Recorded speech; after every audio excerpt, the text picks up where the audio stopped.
कार्तिकी एकादशीचं महत्व काय? चैत्र वारीला कृष्णदेवराय यादव हे पंढरपूरला आले आणि त्यांनी भगवंताचं रूप पाहिलं, त्यांना फार आवडलं। त्यांनी त्यावेळेला भगवंताची मूर्ती घेऊन हंपीला गेले आणि ज्यावेळेला आषाढीला लोक आले ना पंढरपूरला, भगवंत नाही, सगळे वारकरी म्हणले आता काय करायचं। एकनाथ महाराजांचे आजोबा भानुदास महाराज त्यांनी म्हणले की मी घेऊन येतो भगवंताला। मग ते चालत हंपीला गेले। तिथं कृष्णदेवरायाने काय केलं, भगवंताला रत्न जडित मंदिर उभारलं आणि भगवंताची मूर्ती आतमध्ये स्थापन केली। संध्याकाळी गेले, दरवाजा बंद होता, हे गेल्यावर दरवाजा उघडला, भगवंताची भेट झाली। भगवंताला म्हणले वारकरी तुझी वाट पाहतात। मग ते म्हणले मी येईन, पण मला घेऊन जायला पाहिजे तू। ठीक आहे म्हणले। मग म्हणले सकाळी जात येतो।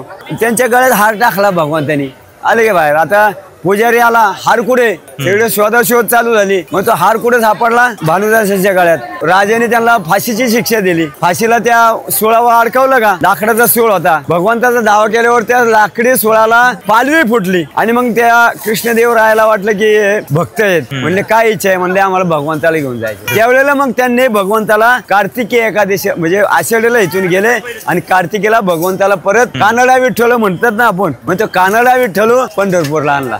अशी ही परंपरा आहे।